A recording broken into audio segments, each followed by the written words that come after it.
Good morning to all of you बच्चों। आज एक क्लास में अध्ययन किया जाएगा कक्षा 10 ए विषय गृह विज्ञान में। जैसा कि विभिन्न बीमारियों में आहार के बारे में अध्ययन किया जा रहा है पिछले दिनों से, आज उसी में स्वस्थ व्यक्ति एवं रोगी के भोजन में अंतर के कारण इसके बारे में चर्चा करनी है। इससे चर्चा करने से पहले बच्चों थोड़ी सी चर्चा हो जाए कि रोगी को भोजन कराना और स्वस्थ व्यक्ति और रोगी के भोजन में क्या अंतर होता है। थोड़ी सी चर्चा होने के बाद तो अंतर के कारणों की बातें होगी। बच्चों, रोगी को भोजन कराना यह एक गृहिणी के ऊपर डिपेंड करता है, गृह परिचर्या के ऊपर डिपेंड करता है, निर्भर करता है कि वह किस तरह से उसको नियंत्रण में रख के, चूंकि रोगी व्यक्ति हमेशा चिड़चिड़ापन महसूस करता है, इसलिए उसको सही व अच्छे ढंग से रखने के लिए क्या करना चाहिए। उसको रोगी को भोजन कराने से पहले निम्नलिखित बातों का ध्यान देना चाहिए। जैसे रोगी को भूख समाप्त ना हो, इसलिए उसे नियमित रूप से कुछ न कुछ चिकित्सक के परामर्श अनुसार खिलाते रहना चाहिए, कुछ नाश्ता देते रहना चाहिए। उसके बाद बच्चों है कि सोते हुए रोगी को जगाकर भोजन नहीं कराना चाहिए। यदि रोगी सो रहा है तो उसको जगाकर भोजन नहीं कराना चाहिए। उसको आराम से, जब उसकी नींद खुले, नियंत्रण में रहे, तब उसके बाद जो है उसको भोजन कराना चाहिए। उसके बाद बच्चों, रोगी के दुर्बल होने के कारण वह उठ बैठ नहीं सकता है तो उसको भोजन कराते समय सहयोग भी करना चाहिए। उसका सहारा देकर बैठाना चाहिए और उसके चारों ओर तौलिया लपेट कर उसको, मतलब आगे की तरफ तौलिया लपेट कर उसको भोजन कराना चाहिए, जिससे उसके वस्त्रों पर भोजन ना गिरे, जो भी व्यंजन, जूठा व्यंजन गिरे उसके तौली पर गिरे। उसके बाद बच्चों, रोगी को थोड़ा थोड़ा भोजन कराना चाहिए, कई बार ज़्यादा नहीं, और रोगी को उसकी रुचि के अनुसार भोजन देना चाहिए। रोगी को भोजन कराते समय प्रेम पूर्वक व्यवहार करना चाहिए।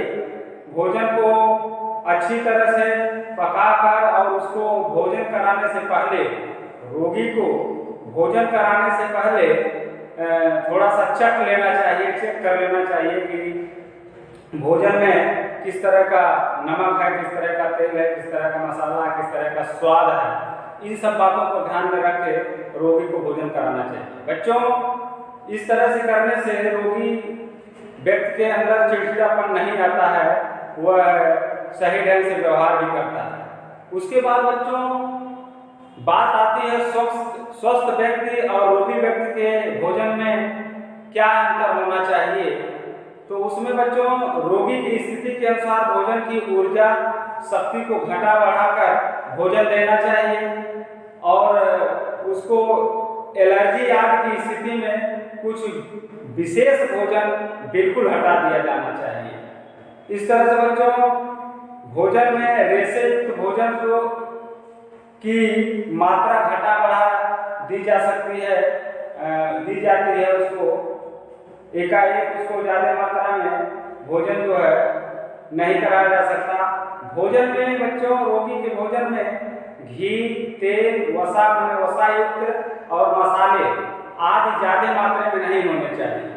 भोजन के रूप को बदलकर प्रतिदिन व्यंजन कराना चाहिए। एक ही कैटेगरी का व्यंजन डेली नहीं देना चाहिए। इस तरह से बच्चों, उसके भोजन में इन सभी बातों को कराते समय ध्यान देना चाहिए। अगली जो बातें हम शुरू करने जा रहे हैं, स्वस्थ व्यक्ति और रोगी के भोजन में अंतर के कारण क्या अंतर होना चाहिए, क्या इसका क्या कारण है, क्या रीजन है, उसके बारे में चर्चा करनी है। तो सबसे पहले बच्चों, रोगी और स्वस्थ व्यक्ति के भोजन में अंतर के निम्नलिखित कारण होते हैं, कई कारण होते हैं। नंबर 1, पाचन शक्ति कमजोर होना। नंबर 1, पाचन शक्ति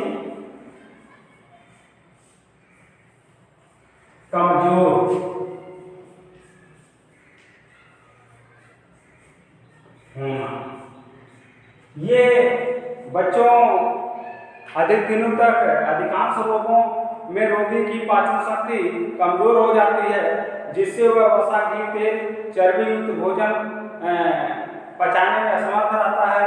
अतः उसे वसा की पूर्ति के लिए अंडे की जर्दी, क्रीम व पानी मिला हल्का दूध देना चाहिए, जिससे उसकी पाचन शक्ति सही ढंग से कार्य कर सके।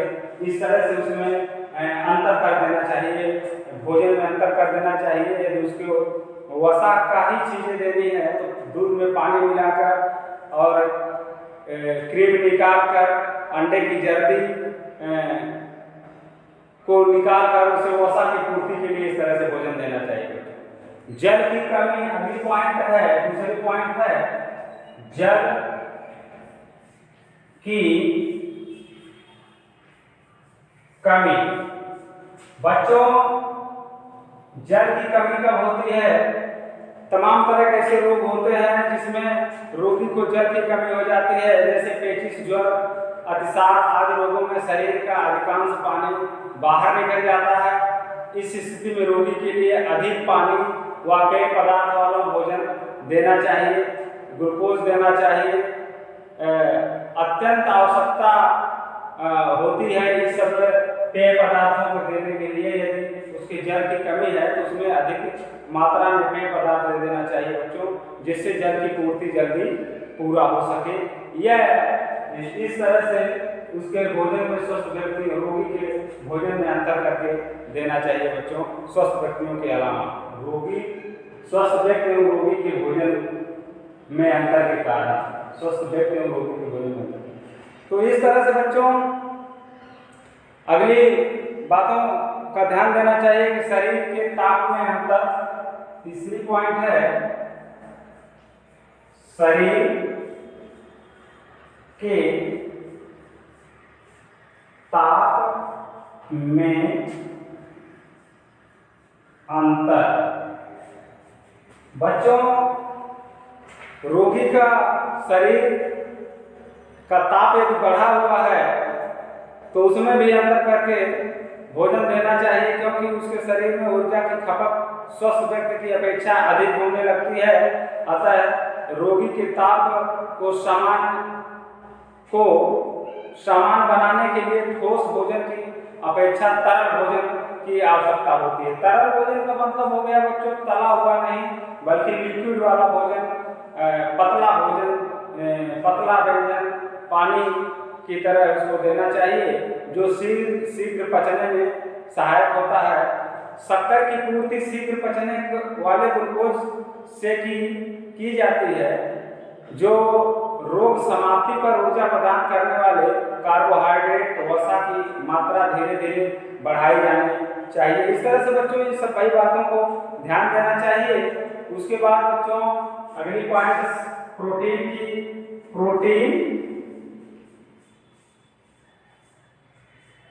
की कमी।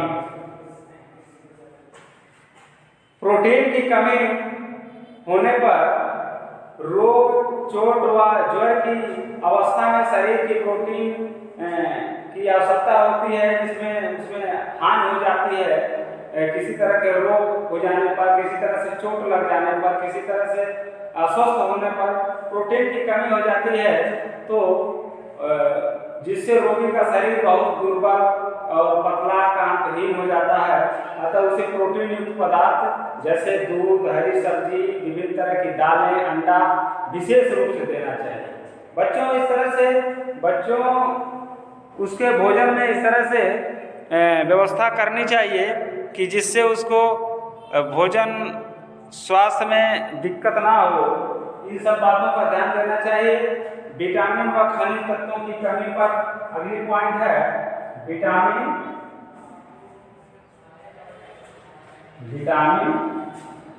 व खनिज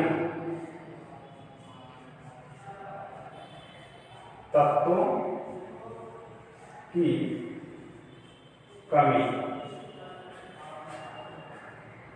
बच्चों, विटामिन और खनिज तत्वों की कमी होने पर आपको क्या करना चाहिए, रोगी विभिन्न तरह के शरीर में विटामिन की कमी होने पर उसे इस तरह से व्यवस्था करनी चाहिए कि उसको विटामिन की कमी ना हो,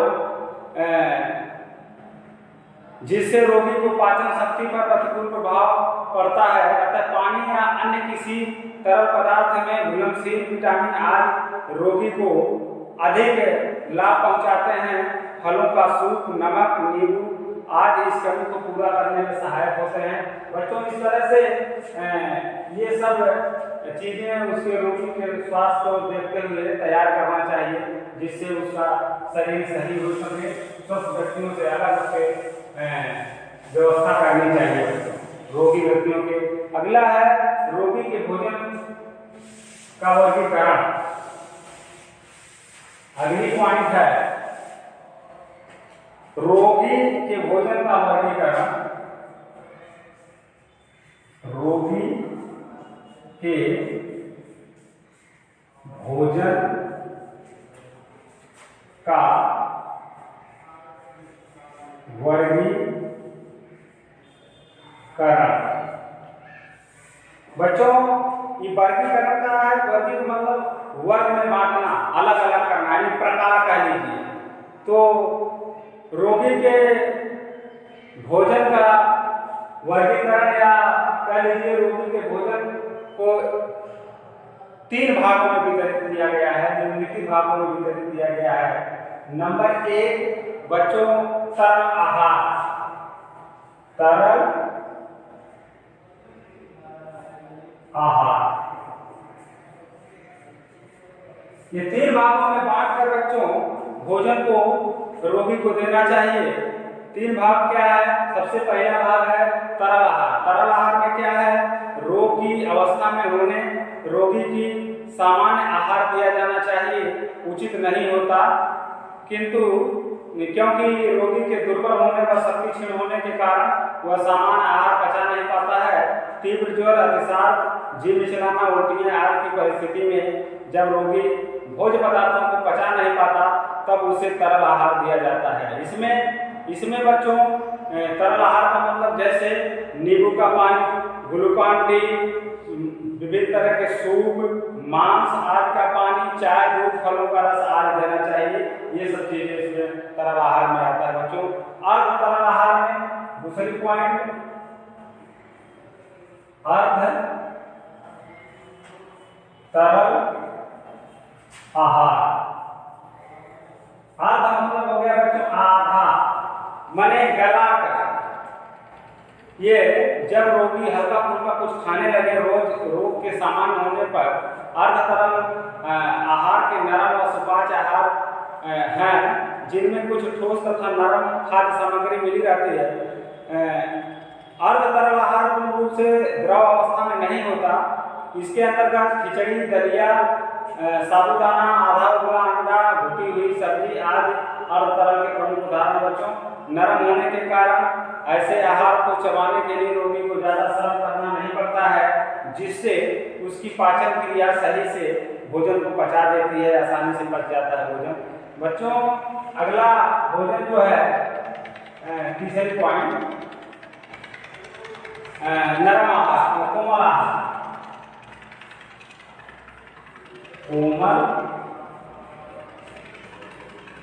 आहार यह आहार बच्चों बिल्कुल ठीक हो जाने पर, रोगी के बिल्कुल ठीक हो जाने पर थोड़ी थोड़ी मात्रा में देना चाहिए।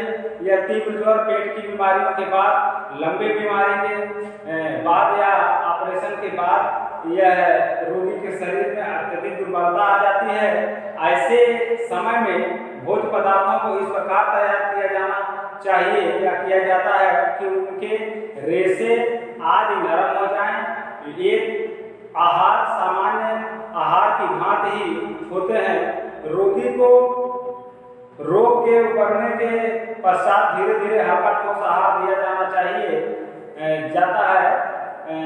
इसके अंतर्गत दाल, सब्जी, फल, रोटी, मक्खन, खिचड़ी, चावल आदि ये सब कोमल आहार बच्चे हैं। इन सब चीजें रोगी को ठीक होने के बाद धीरे धीरे देना चाहिए, जिससे उसका स्वास्थ्य सही हो जाए। आज की क्लास में इतना ही बच्चों। थैंक यू बच्चों, धन्यवाद।